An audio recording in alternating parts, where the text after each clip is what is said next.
NV Play helped me make this content. For detailed performance breakdowns of your game using technology and data, contact them today. Hit Wicket is the cricket game backed by Harsha Bogle and me, so you know it's full of nerd energy. This strategic cricket game isn't just about frantic tapping. You make decisions based on how cricket actually works. You've got to set a batter up, right? And you can't hit a six from the first ball. Hit Wicket knows all that, and they made a game that makes it work with a few gaming twists in there as well. So play, build, and manage your team, because you are the batter, the bowler, the coach, the selector. I mean, you're basically everything in this game, right? And there's no ads on Hit Wicket. So download it for free for mobile and unleash your inner cricket legend. Welcome to Morning Glory. Another look at the day's play or the morning session. Where am I? Well, I mean, I've literally moved position, so I'm completely thrown myself as well at the moment, trying to find a spot that I can record and still reach the laptop and everything else. But thank you very much for joining. India massively on top at this stage. It's more about how long they can grind Australia out for the rest of the series, really, as much as anything. Such a what's a cliche, a commanding position. But yeah, they've got the game in hand, and it's really now more about the series, which just tells you how far ahead they are. I'm going to be answering some questions, so if you have any questions, feel free to throw them through, and then when the play comes, we'll end the show. But let's... Oh, just making sure that... Yeah. Sorry, first question wouldn't come up. Krong says, I think this innings from India proves that pace and bounce doesn't really trouble good players unless it's combined with lateral movement. That's the main problem. Yeah, I mean, that's always fair. I mean, remember, when there is lateral movement and there is pace and bounce, then it's even more deadly, and I think that plays a big part in what we saw on day one. But pace and bounce can still get you, you know, good bowling. I don't think this wicket is particularly dynamite quick by international standards it is, but certainly not by Western Australian standards. And the bounce is fine, but it's certainly not the sorts of wickets that we have seen before, you know, from that point of view. So there's no issue with that at all. But it still catches you off guard, and it's still a different way of batting. And we saw bounce play a bigger part on day one, even when some of the wickets weren't lateral movement. So it can still get you, but yeah, it should get you less as the match goes on because you've played on it a little bit more. And generally, it shouldn't be quite as quick, I would have thought. Swetanshu says, how many runs will be enough here? I mean, they probably already have enough runs, if we're being honest. The cracks haven't really opened up, which was the thing we were kind of waiting to see today. There's been plenty of plays and misses. You know, Australia had the old ball and still got the ball past the bat a little bit. With the new ball, there's been a little bit of seam. There's a little bit of swing in the air, a lot of swing when Josh Hazlewood bowled 4 wides down the leg side, 4 byes. Forgot in Test cricket we're not allowed to call them wides, but yeah. So I think from that perspective, there's probably already enough runs. But if the pitch is going to stay together, then India's going to want 350 to 400, aren't they? But I think they're just going to keep batting anyway. Well, I certainly would. There's no reason why they shouldn't for a long time. You know, keep the Australian quicks out there, even if they're not bowling, and Head and Labuschagne and Lyon are bowling. That's fine. Just keep them out there for as long as possible. Akash says, are we heading towards a repeat of Ashes 2010? I wouldn't have thought so. That was a very good informed, knowing what they were doing, planned for a long time in advance, England side. This Indian side has top order concerns still. Less so at the moment, but if Rohit comes back, Rohit and Virat at the top there, Devdutt's batting pretty well, but he might move around. KL might move around. The bowling is very Bumrah-esque, whereas if you go back to the 2010-2011 series, you've got this really tight bowling unit, everyone knowing their jobs and everyone sort of filling in for each other. So it's very different than that. Although Broad didn't play. When did Broad get injured? He got injured in Adelaide. So, you know, they didn't always have their frontliners available. So, yeah, I mean, it's way too early to tell on that. Gronk. Also, in that series, what happens there? The first test, Australia started okay, didn't they? And then, yeah, and then there was the big partnership in the second innings. So very different to what we're seeing here so far. ABCD says, do you see the pitch deteriorating a lot or not? Do we see I see the cracks coming when they come and how violently they come. Also, you know, with cracks on the pitch, it isn't necessarily the cracks that get you, if that makes sense. It's the fact that the pitch just plays a little bit less evenly and you start to look at the cracks and a couple of balls happen, you start to not trust yourself, so you might be more tentative than normal. You know, you might start chasing balls that you normally wouldn't, all those sorts of things. That's what happens with cracks on a wicket like this. How quickly it happens, we don't know, because we haven't really seen a pitch like this before. He kept more moisture in it on purpose. And I think there's a little bit more happening on this wicket today. In fact, the next question I'll answer that. But we certainly are not seeing a wicket that is hard to bat on at the moment. So we're a long way away from that. Hunt says, it seems the pitch is spicier than yesterday. Yeah, I agree. I was thinking the same thing. You know, from the start, when was the first play and miss? It was early, wasn't it? Felt like we barely saw play and misses yesterday. Looks like the ball's just coming on a little bit quicker. Little bit of sideways movement, but again, you know, certainly not a major thing in this day. But I think you're right. I thought Australia bowled a lot fuller, and sometimes that's the difference, right? You know, it's one of the reasons I said that, you know, Bumrah was in such a good position when he was bowling fuller. You give yourself the chance to have a lot more errors when that's the case. Tried to get this super chat and it's disappeared on me. No one says, just thank you for consistent high quality content. Oh, well, thank you very much. And thank you very much for the super chat as well. Especially that, I should say, especially the large super chat. Where are we? Oh, he's lost it. Does this now become bat longer, you win the game? I think they've already got the runs to win the game. Just let me look at the actual lead. Oh God, I've got West Indies, Bangladesh on my phone. It's 321 runs now. Like an extra session of batting, and they've got 9 wickets in hand. So there's no issue here with how long they bat, or anything from that perspective. So, you know, they're in a really good. I can see this cat's going to jump on me. They're in a really good position already. So it's not. You know, they've already got a lot of runs to play for. There's no issues there. And thanks, buddy. And so, yeah, so they're in a really good position already. So I'm not really sure what, there seems to be a lot of people worried about the target and everything. They shouldn't be worried about the target. They've got a massive amount of time left in this game. They should be pushing, trying to score for as long as possible to put Australia in a position where they have to keep their bowlers out there. That has to be the plan from here on in. It would certainly be what I'd be looking at doing if I was with them. And I'd be shocked if that's not what they're talking about. I don't want to say they've already got enough, because obviously 320 if the pitch doesn't do anything is something. Anything over 300 with Bumrah on the side, like I'm backing the side with Bumrah. So they've already got over 300. They're going to make a lot more than that. Australia, you know, the chances of Australia chasing 400 and 450, based on the history of Test cricket and the history of this pitch, very unlikely, right? Very, very unlikely. Okay.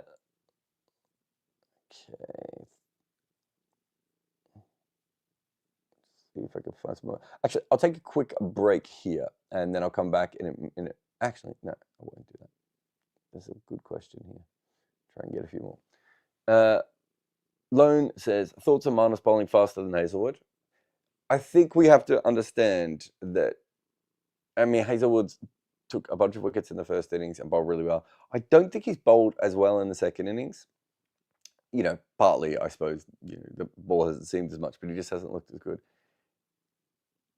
Hazelwood, if he needed to, would crank up to another speed. He probably doesn't see this as likely. We've seen him do it many times before.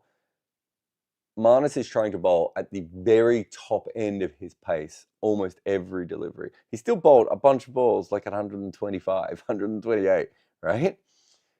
As far as I've seen, I could be wrong, Josh hasn't been bowling at 125 or 128. So yes, Marnus might have a higher top end speed, but that is because he is trying to bowl every ball right at the top. That's not what top seam bowlers are always trying to do, especially someone like Hazelwood. I would say that of the modern bowlers in the world, I'm trying to think of anyone else. Maybe Southey you would put in there. I'm trying to think. Philander when he played. These guys are consistently under their top pace, right? And that is just part of what they do as bowlers, and it's why they are line and length balls, and it's why they're so accurate, and it's why he's been successful. What we have seen with Hazelwood, just every now and again, he'll just be like, "Nah, stuff it. I'm gonna crank it up, or I need to crank it up." But he clearly hasn't seen that, and I don't think that's what he's in the side for anyway. Aman says, would you bring Sunday into the attack early in the fourth innings after 10 or 15 overs? I mean, that just depends on match situation. It's a hard one, Aman, to go ahead with, this early, right? I think he should be good on this surface. Obviously, there's a couple of left-handers to deal with and everything else.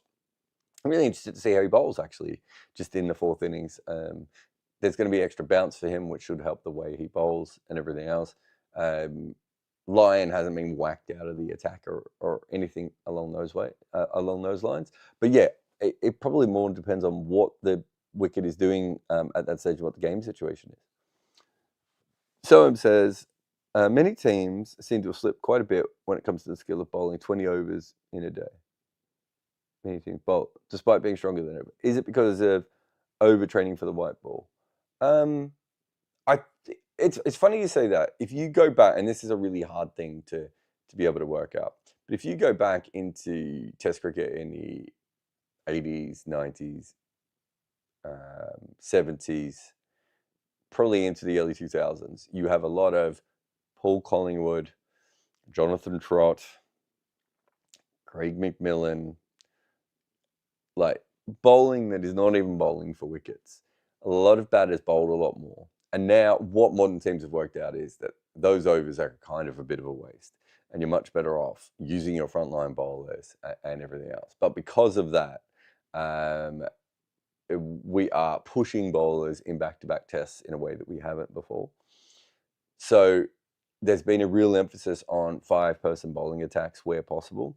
So, we know that Australia is very keen on that.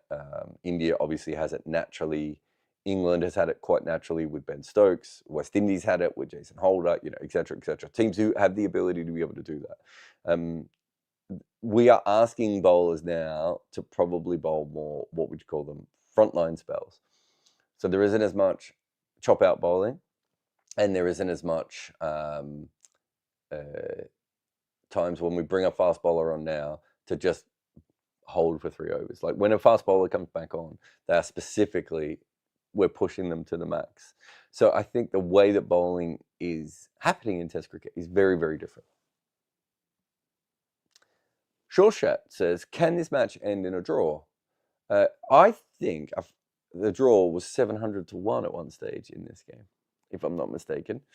I think a friend of mine got it at 740 or something ridiculous like that. So it's much more likely than that now. You're looking at the pitch at the moment and you're probably going, well, there's only been 1 wicket in all this period of time. I still think there's a little bit in this wicket. Just Australia had the old ball. Like if Australia starts the day with a new ball today, they probably would have got 3 wickets in that session. And you might feel a little bit different with that. There's a lot of people who've made a lot of money gambling in cricket over the last 10 or 15 years on something just called lay the draw. And it's this sort of thing, Shawshat. When you don't see wickets for a little while, you automatically, people start going, it's going to be a draw, it's going to be a draw. And yet that almost never happens. I'd be shocked if this is a draw from here. With the history of this wicket, it's I think there's only ever been like 2 games that have made it to the 5th day on this pitch, and both times it was unplayable by the time we got there. It's a slightly different wicket, and we don't know exactly what's going to happen. But yeah, I'd say it's very unlikely. Conrad McBad says, Conrad McBad. Jaiswal has a unique frame. His upper body is similar to a normal height guy, but his legs are just freakishly long. Does this give him the dexterity of the smaller guys, but the benefits of height?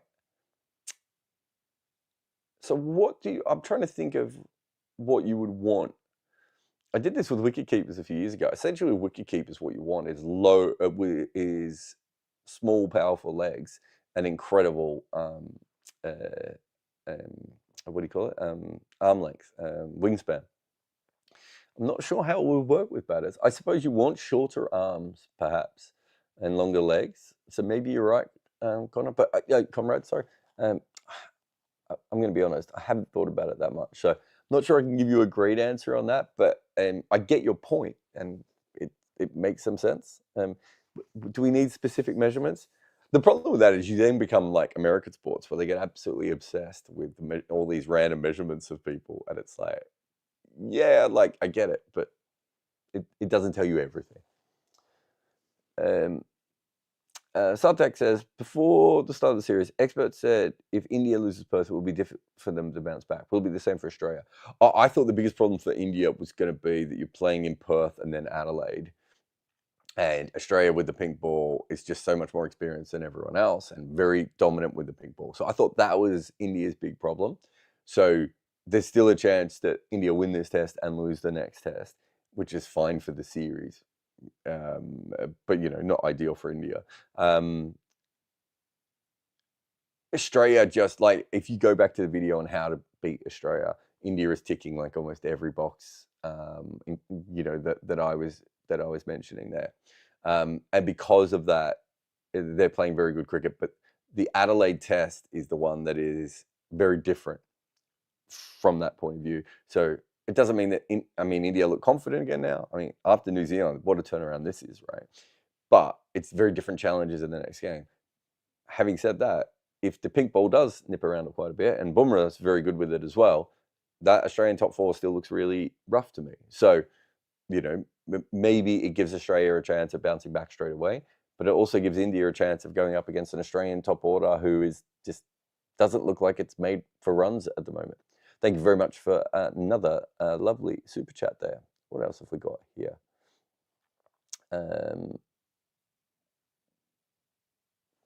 Aman says, lack of match practice, of age catching up with the Aussie bowling quartet, or a bit of both. Bowled them out for 150 in the first innings. The pitch has changed. I think Cummins might be a little bit of lack of match practice. I think we have to give a bit of credit to Jaiswal and to KRL, a lot of credit to them, but a bit of credit in this particular argument. I do think yesterday was the best day for batting. I think today the Aussie bowlers came out and they bowled fuller.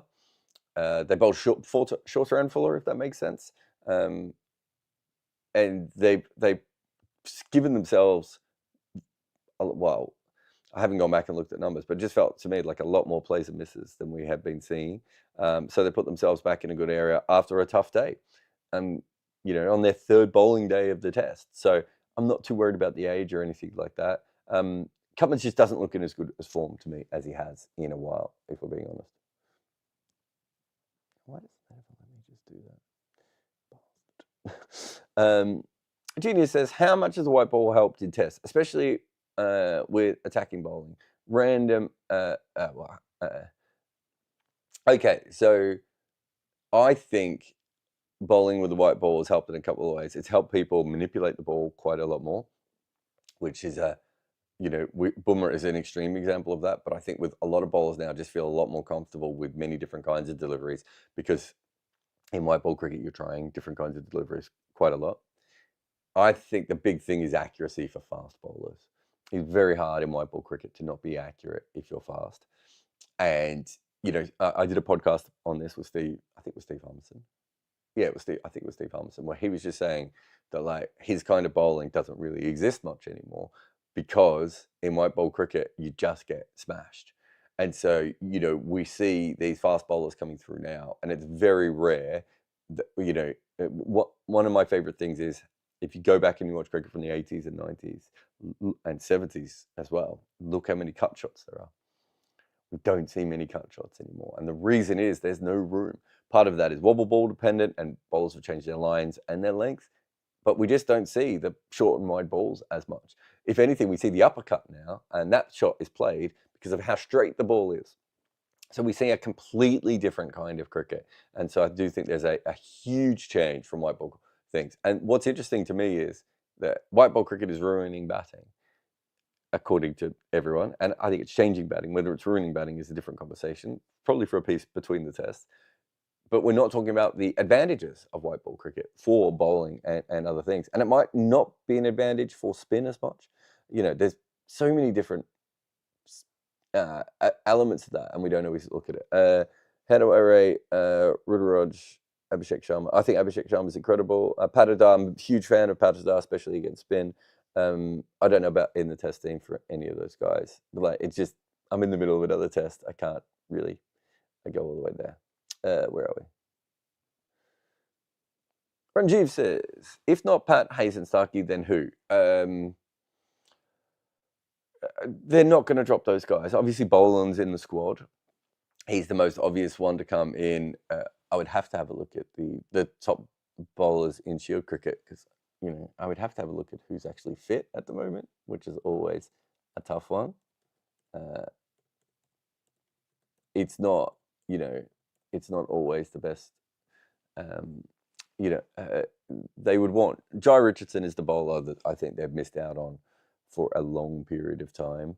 Who have we got in the top wicket takers? So they're not going to pick Cameron Gannon.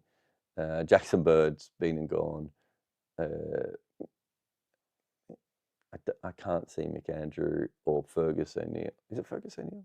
Something O'Neill, isn't it? So yeah, so I don't. And then obviously you got Nisa.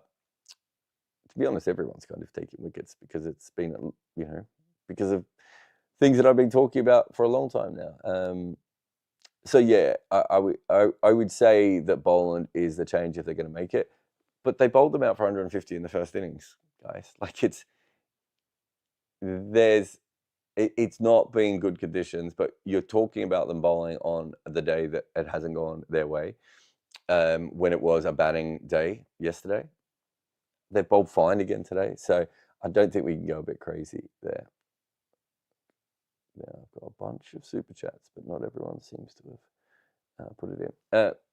How can Bumrah be kept at his best without resting him? There's a week off, isn't there? Is there a long break? Is it a week? Am I being too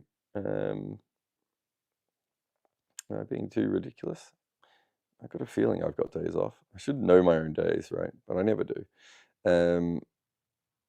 Yeah, so he's not playing again till the 6th of December. That's right, because I was going to go to Melbourne if I went back home.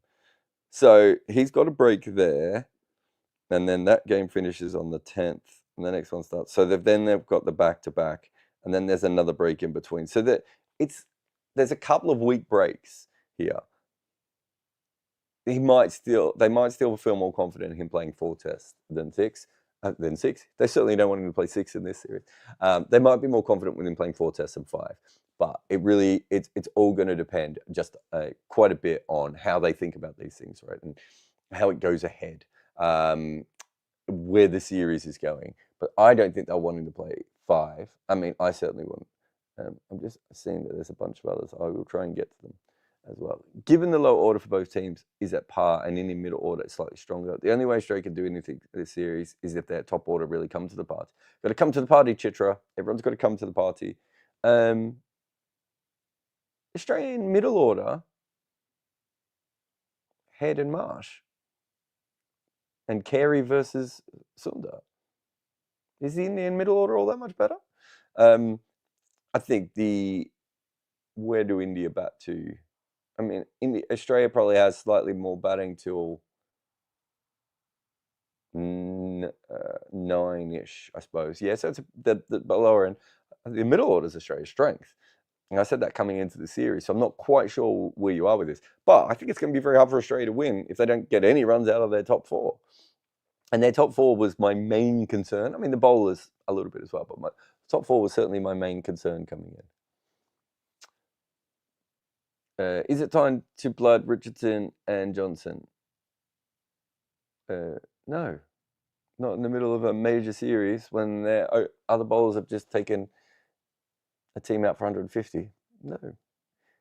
Johnson's an interesting one coming ahead. I think they're just worried that if he bowls too much in first-class cricket, he'll fall apart, right? I think it's probably their biggest issue with him. I would say he's a test match bowler from what I've seen of him in T20 cricket. Sumya Mehta says, once Rohit and Gill are back, where does KL play? Who else does India drop? What about if Shami returns? Rohit's going to open again. Gill's going to bat at first drop. KL probably takes Jurel's position. So Devdutt and Jarrod would probably come out of this side. What about if Shami returns? Shami returns, they drop anyone you want. They'd probably get rid of Harshit Rana, wouldn't they? In that lineup. I think that's pretty obvious, pretty safe. Ranjiv, is Virat issue technical, mental, or reaction time? I watched him, I think I said this on one of the shows yesterday, I can't remember, or maybe it was even day one. He was batting on leg stump in Bengaluru, and he seemed to be batting on off stump here. And I'm not sure why he needed to bat on off stump here. He just looks a little bit frazzled at the moment, not knowing exactly what he needs to do to make the right decisions. I still think of recent times I've seen him look pretty good, so I don't know. I think by the end of the series, we're going to know if he's just passed it or not, or whether there's a technical issue. That's not a great answer, but I'm not sure I have like an obvious way of answering that one. Let me have a look. There's a couple of other super chats in here. In fact, let me just take a very quick break, and then we'll come back with more of the questions here on Good Areas Live. Morning Glory. I have a book out with Abhishek Mukherjee, and it is called Overthrowing Cricket's Empire. And it's about the stories of how each team beat England for the first time.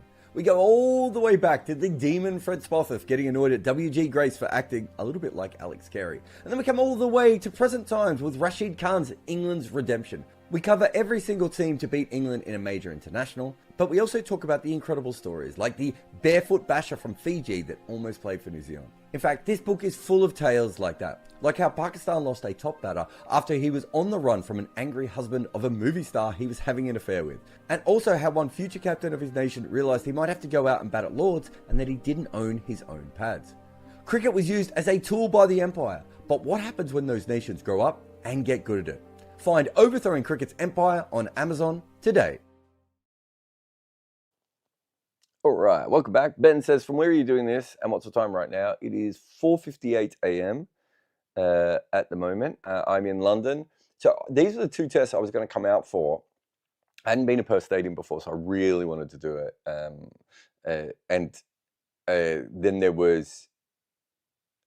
Then I could fly back to Melbourne for a couple of days before the Canberra game, pop up to Canberra for a couple of days, and then head to Adelaide and then back home. And the flights were fairly cheap, and it all worked quite well. There's a couple of issues. So one was my wife had a work trip in the middle of all that, and she was going to be in Brussels for 3 or 4 days. And the other issue was that we were talking to a lot of sponsors, but none of the sponsorships came in beforehand.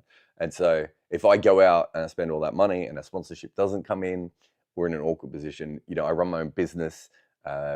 We've not been running at a great profit of recent times. So, you know, we have been struggling. So, yeah, so it's London at 5 a.m. This is probably the worst test on the schedule for me.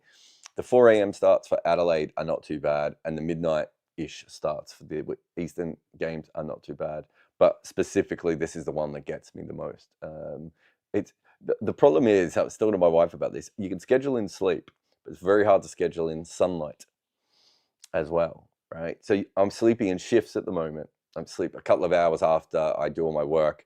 Then I get up, spend time with the family, hopefully see the sun if I'm lucky. I missed it yesterday. And then go back to bed early. and get up for 2 a.m., 2:15 or whenever they start. So yeah, it's not been great, if we're being honest. Sports Bar says, do you feel Bumrah overbowled himself as captain? Who do you see as playing the bowling lineup for India and Australia in the pink ball test? Well, if Shami's available, he should come in. Everything else would be pretty much the same.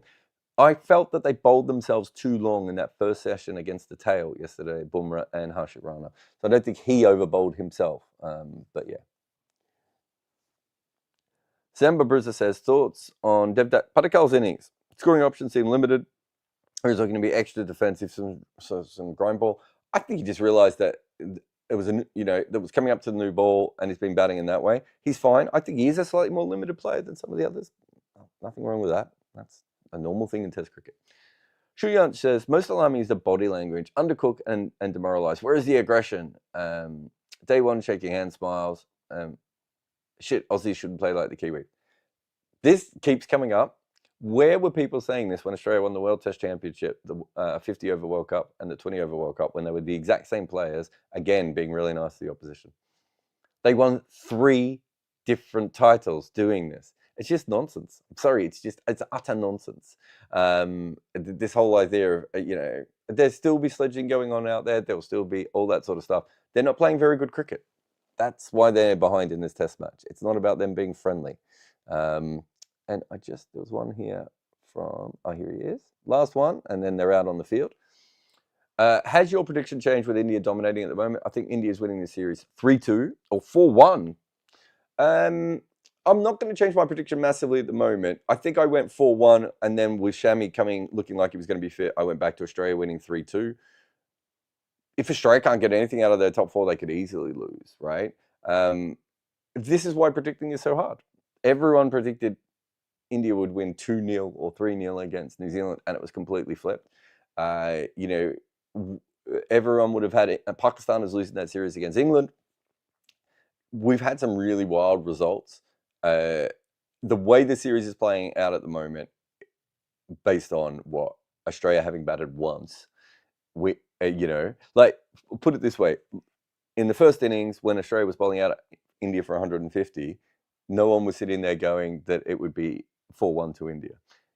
Let's let the rest of the series play out and see how it goes from there. Just a quick one from Grunk. He says, I want India and Australia for Border-Gavaskar Trophy. I've been in Australia for them before. I've covered 2 or 3 of them. But if I do that, I can't do stuff like this. I wouldn't be allowed to do this for the ground. I'm certainly not going to go outside and do it. Or am I? No, I'm probably not going to go outside and do it. Although I could do stuff like this maybe on my phone in the future. There we go. It's unlikely. Thank you, everyone, especially for the super chats. And for so many people who came on this. We had about 10 times as many as yesterday. This has been Morning Glory. We'll be back after play with more stuff as well. But let's get back to the cricket. I have a book out with Abhishek Mukherjee, and it is called Overthrowing Cricket's Empire. And it's about the stories of how each team beat England for the first time.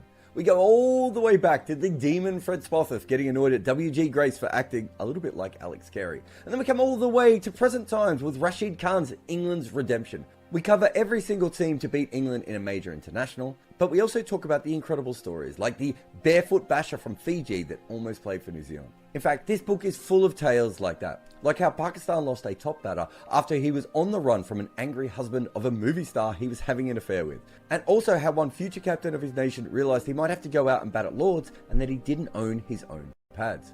Cricket was used as a tool by the Empire, but what happens when those nations grow up and get good at it? Find Overthrowing Cricket's Empire on Amazon today.